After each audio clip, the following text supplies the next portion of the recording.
Hello friends, जैसा कि आपको पता है कि आरआरबी एनटीपीसी सीबीटी 2 के एग्ज़ाम्स के डेट लगभग कंफर्म हो चुके हैं और हमारे पास अब बहुत टाइम नहीं बचा है। और रेलवे के एग्ज़ाम के लिए हमारा जो जीएस सेक्शन है वो आपको मेरिट लिस्ट में अगर पहुंचना है तो वो आपको बहुत स्ट्रांग होना चाहिए। इसीलिए हम एक सीरीज़ शुरू कर रहे हैं जिसमें से ये एक रिवीजन सीरीज़ है, जिसमें से जितने भी टॉपिक्स रेलवे में आते हैं उन सब की हम रिवीजन करेंगे। साथ में आप मेरे साथ जुड़िए और इसका रिवीजन कीजिए, इससे आपको बहुत बेनिफिट मिलेगा। तो चलिए आपका ज़्यादा समय बर्बाद नहीं करते हैं और ये टॉपिक शुरू करते हैं। आज का पहला क्वेश्चन है, निम्नलिखित युग्मों में से सही सुमेलित कौन सा है?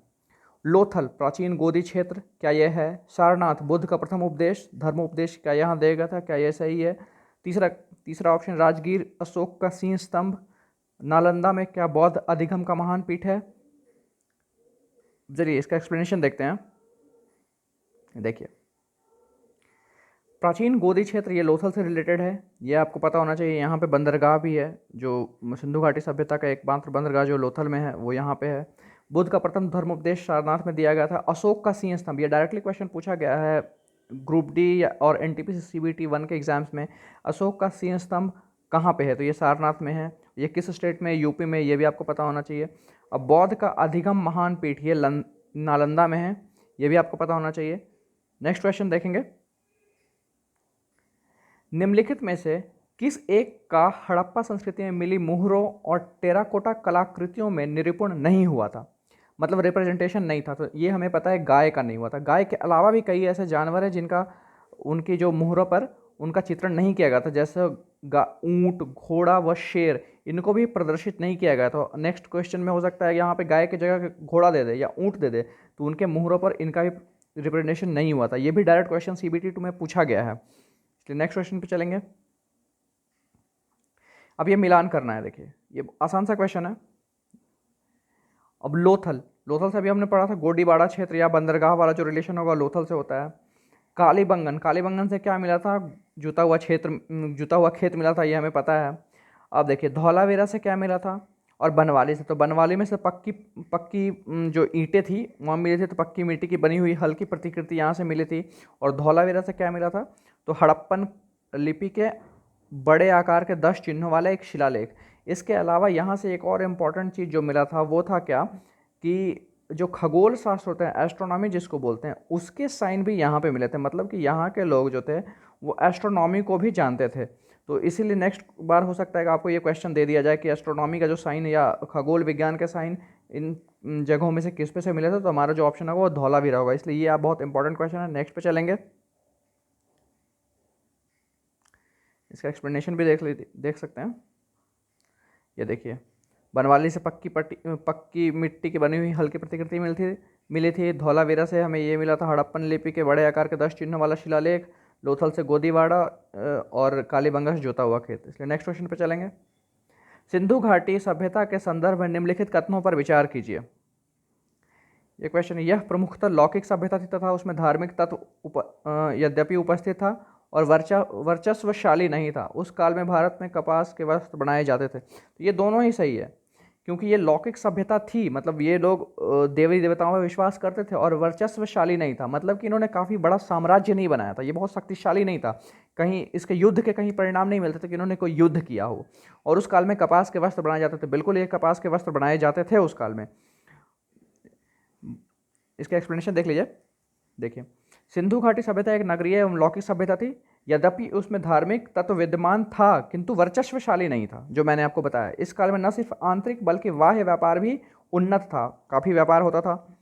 इस काल में सूती वस्त्र बनाए जाते थे, जिनके प्रमाण हमें मोहनजोदड़ो से मिलते हैं, और मेहरगढ़ से कपास की खेती करने के साक्ष्य भी मिले हैं। ये क्वेश्चन आया है सीबीटी 1 में कि कपास की खेती करने के साक्ष्य हमें सिंधु घाटी सभ्यता किस क्षेत्र से मिले हैं, तो ये मेहरगढ़ से मिले हैं। ये सारी चीज़ें जो मैं आपको एक्सप्लेन कर रहा हूँ उससे कई क्वेश्चंस हैं जो प्रीवियस ईयर के जो ग्रुप डी या फिर से एनटीपीसी सीबीटी 1 और जो सीबीटी 2 2017 में हुआ था उसमें से आए हुए हैं। चलिए नेक्स्ट क्वेश्चन देखेंगे। निम्नलिखित में से कौन से लक्षण सिंधु सभ्यता के लोगों का सही चित्रण करते हैं? अब देखिए, उनके विशाल महल और मंदिर होते थे।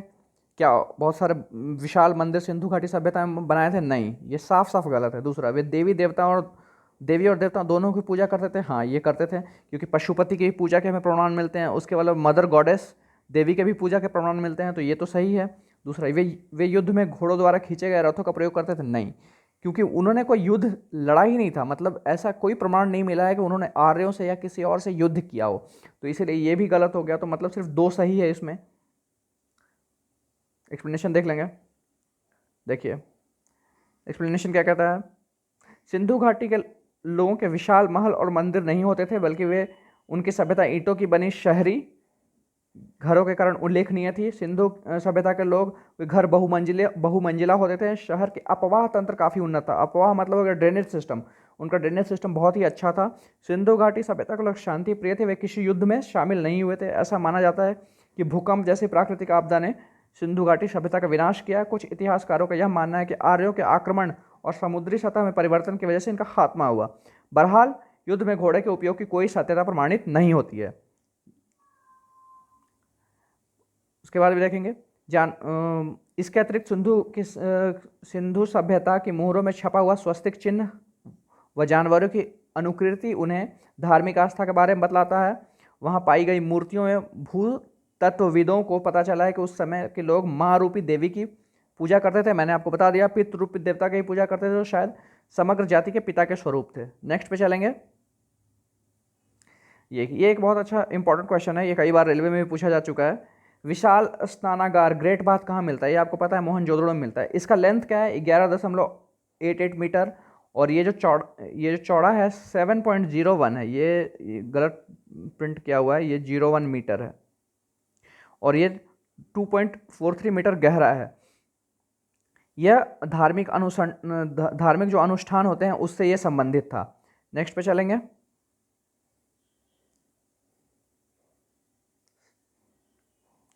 सिंधु घाटी की सभ्यता की लिपि कौन सी थी? देखिए, अब उनकी लिपि पिक्टोग्राफिक थी, जिसको हम आज तक कोई पढ़ नहीं पाया, लेकिन वो पिक्टोग्राफिक लिपि हम लोग उसको बोलते हैं। पिक्टोग्राफिक मतलब पिक्चर से वो रिलेटेड है, पिक्टोग्राफिक लिपि। तो ये अज्ञात हो जाएगा, क्योंकि ये अभी तक कोई ज्ञात नहीं हुआ है कि उसकी लिपि कौन सी थी।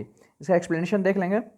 सिंधु घाटी सभ्यता का लिपि का वाचन अभी तक नहीं हो सका, मतलब कोई भी अभी तक उसे जान नहीं सका है। उनकी लिपि 400 से अधिक अक्षरों या चित्रों पर आधारित चित्राक्षर प्रकार की, पिक्टोग्राफिक जो मैंने कहा, एक प्रकार की है।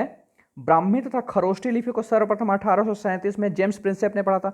अब जेम्स प्रिंसेप ने किसका शिलालेख पढ़ा था? अशोक का शिलालेख पढ़ा था, ये आप लोग को पता होगा। 1837 में जेम्स प्रिंसेप ने पढ़ा था। तो खरोष्टी और ब्राह्मी लिपि को सर्वप्रथम किसने पढ़ा था? जेम्स प्रिंसेप ने पढ़ा था। तमिल लिपि का उद्भव ब्राह्मी लिपि से माना जाता है। नेक्स्ट पे चलेंगे। सिंधु घाटी की सभ्यता के लोग किस देवता की पूजा करते थे? ये आपको पता है, ये पशुपति की पूजा करते थे। ये इंपॉर्टेंट क्वेश्चन है, ये सिंपल सा क्वेश्चन है, डायरेक्टली पूछा गया, कई एग्जाम्स में ये पूछा गया है। नेक्स्ट पे चलेंगे। सिंधु घाटी की सभ्यता के शहरों की गलियां थी। अब देखिए, ये थोड़ा सा क्वेश्चन देखने में टफ लग रहा है, लेकिन ये सिंपल सा क्वेश्चन है। इनकी गलियां चौड़ी और सीधी हुआ करती थी, लेकिन वो एक दूसरे से 90 डिग्री पे कनेक्टेड थे, जिसको समकोण बोलते हैं। ये एक दूसरे से 90 डिग्री के आधार पर मिलती है। भारत का जो चंडीगढ़ शहर है ना, वो सिंधु घाटी सभ्यता के को ही उन्होंने एक तरह से अपना क्या कहते हैं, आइडल के तरह उनका जो सड़क का सिस्टम था उसको अपनाया गया वहाँ पे। ग्रिड सिस्टम भी बोलते हैं इसको, जिसको सिंधु घाटी सभ्यता के लोगों ने अपनाया था, उसे ग्रिड सिस्टम बोलते हैं। यहाँ पक्की ईंटों के मकान थे, नालियाँ थी जो पक्की ईंटों की बनी हुई थी। नेक्स्ट पे चलेंगे। मोहनजोदड़ो में सबसे बड़ा भवन कौन सा है? अब सबसे बड़ा भवन में लोगों को कभी कभी कन्फ्यूजन हो जाता है। एक तो कोई लोग, किसी को याद रहता है कि स्नानागार जो था वो सबसे बड़ा भवन था, या कुछ लोग बोलते हैं कि जो अन्नागार था वो सबसे बड़ा भवन था। लेकिन जो अन्नागार था, या धन्यागार बोलते हैं, जिसमें अनाज रखा जाता था, वही सबसे बड़ा भवन था। इसे आप कन्फ्यूजन नहीं करेंगे, क्योंकि उसकी जो लेंथ है, जिसकी लंबाई थी 150 फीट, चौड़ाई 50 फीट था, ये इतना था। और जो स्नानागार था उसकी लंबाई थी 39 फीट और चौड़ाई 23 फीट। तो ये बड़ा था, इसलिए ये हमेशा ध्यान रखेंगे कि जो अन्नागार या धान्यागार, कुछ भी बोलो, या ग्रेनरी बोले, वो सबसे बड़ा स्ट्रक्चर था। नेक्स्ट पे चलेंगे। देवी माता की पूजा संबंधित है, ये तो मैंने आपको शुरू में ही बता दिया कि मदर गॉडेस की पूजा की जाती थी। तो सिंधु घाटी सभ्यता के लोग मदर गॉडेस की पूजा करते थे। इसके प्रमाण मिलते हैं उनके मुहरों पर, जिन पर उनके चित्र को अंकित किया गया है। नेक्स्ट पे चलेंगे। सिंधु घाटी सभ्यता का पतन बंदरगाह कौन सा था? ये पतन बंदरगाह लोथल था। इसके अलावा चहुंदरों में भी मिले हैं आपके ये बंदरगाह। नेक्स्ट पे चल इसका एक्सप्लेनेशन देख लेंगे। सिंधु सभ्यता का नगर लोथल गुजरात के अहमदाबाद जिले में है। ये क्वेश्चन एनटीपीसी में आया था कि सीबीटी 1 में कि लोथल जो है वो गुजरात के किस जिले में है, तो गुजरात के अहमदाबाद जिले में है। किस नदी के किनारे है, भगवान नदी के किनारे है, ये भी आपको याद होना चाहिए, ये इंपॉर्टेंट है। नेक्स्ट पे चलेंगे। सिंधु घाटी सभ्यता को आर्यों से पूर्व रखे जाने का कारण क्या है, मतलब ऐसा क्यों रखा जाता है कि वो आर्य से पहले की सभ्यता है, क्योंकि मृदभांड, ये मृदभांड का जब स्टडी किया गया तो जो मृदभांड पाए गए उनमें सिंधु घाटी के सभ्यता के जो मृदभांड थे उसमें काले कलर का ज़्यादा यूज़ किया गया है, जबकि जो आर्यों की सभ्यता थी उसमें उन्होंने क्या किया था, ग्रे कलर का यूज़ किया है। तो इसका जो डिस्टिंक्शन से ये हिस्टोरियंस ने पता लगाया कि ये काफ़ी पुरानी है, आर्यों की सभ्यता से ये पुरानी है। नेक्स्ट पे चलेंगे।